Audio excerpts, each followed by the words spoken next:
Hi, Sai, Karate Illuminati. This is Noah, and today we're going to go over 3 exercises for helping you develop hip rotation for power generation in karate.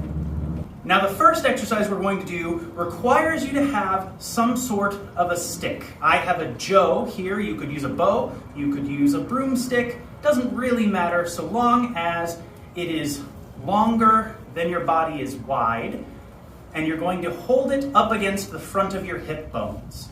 That's where your hands are going to stay, and you don't want them to move. So you're pulling it in, just like you would be pulling hikite. So we're going to look at this exercise from Naihan Chirachi.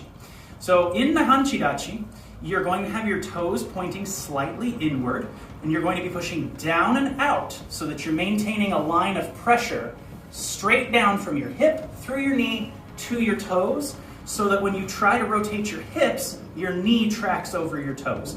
It's going to look from the front like the knees are wobbling side to side, but they're actually just bending straight forward in line with your toes. From Naihan Chirachi, with our stick pulled tight to the hips, we want to work turning that stick so that it points at a 45-degree angle to the front in either direction. And this is just very simply showing you visually how much rotation you get out of your hips. But what it's also doing, because we're locking that in place, is making sure that your shoulders turn with your hips. And that's something that you need to be able to do in order to generate power on a strike.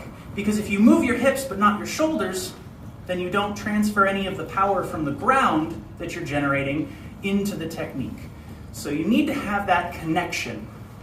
If you can, flex your core, pulling your hips up in the front. That will make it an even stronger connection by engaging your gammaku area. Now, the other 2 exercises come directly from kata, and the first one we're going to look at comes from Chiba Choshin's Kihon Kata, specifically the first 2. In those, you start in Hachijirachi and step through, grab, and punch, either to the body or the head.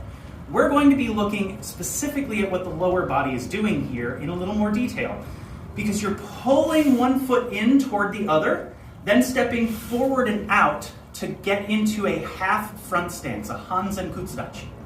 Now, if you look at what happens to our hips when we do that, they angle slightly off to the side and then reorient forward as we establish this stance.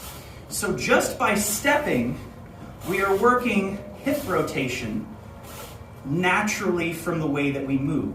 If we were to take up the stick again and hold it to our hips, that becomes even more evident as we move through this step. Once we make sure that our hips are effectively moving as we step, we can start to add the punch.